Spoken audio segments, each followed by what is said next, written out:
have the pleasure to present to you Dr. Martin Luther King, Jr.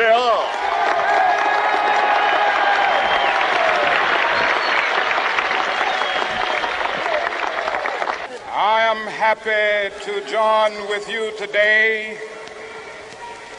in what will go down in history as the greatest demonstration for freedom in the history of our nation.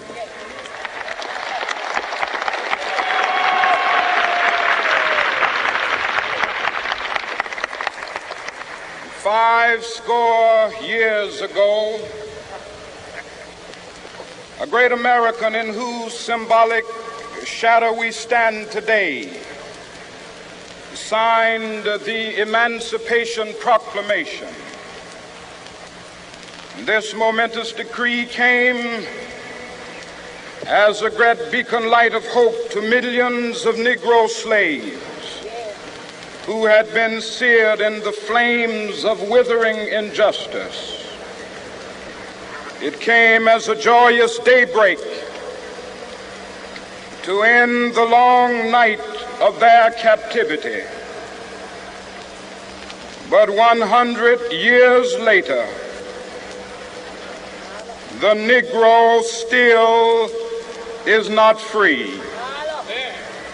100 years later,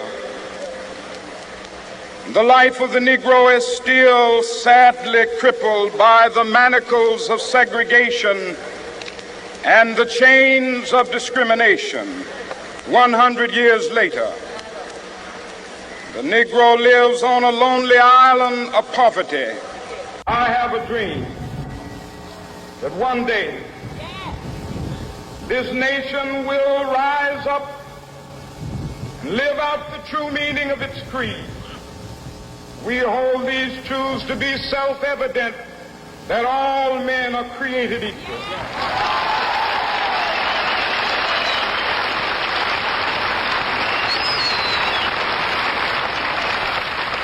I have a dream that one day on the red hills of Georgia, sons of former slaves and the sons of former slave owners will they be able to sit down together at the table of brotherhood. I have a dream that one day, even the state of Mississippi, a state sweltering with the heat of injustice, sweltering with the heat of oppression, will be transformed into an oasis of freedom and justice. I have a dream. My four little children will one day live in a nation where they will not be judged by the color of their skin, but by the content of their character. I have a dream today.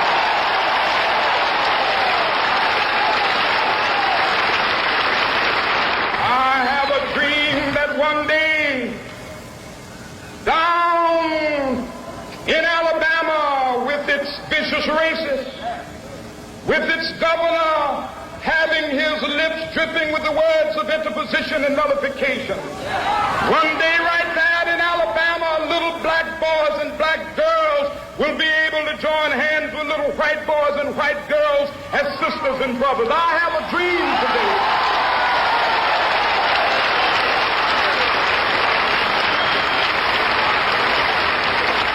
I have a dream that one day every valley shall be exalted.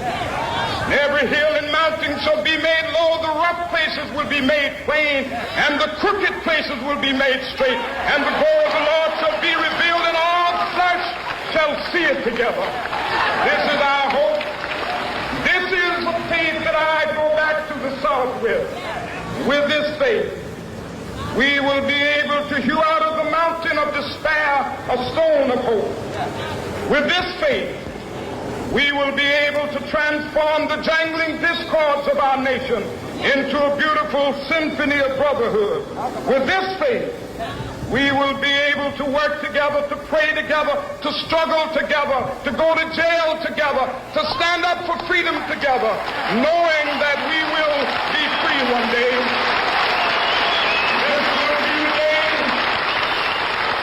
This will be the day when all of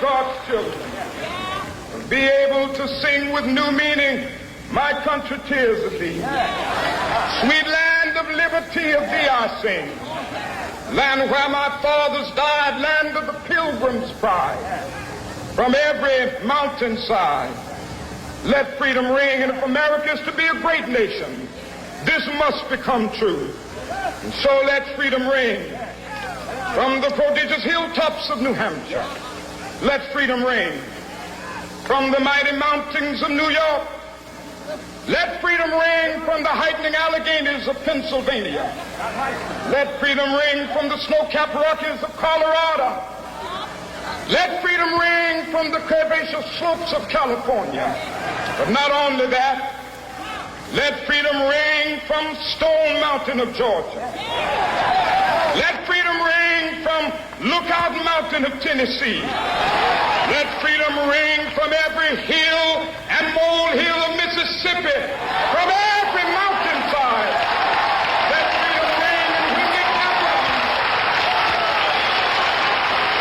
when we allow freedom ring, when we let it ring from every village and every hamlet, from every state and every city, we will be able to speed up that day when all of God's children, black men and white men, Jews and Gentiles, Protestants and Catholics, will be able to join hands and sing in the words of the old Negro spiritual, free at last, thank God.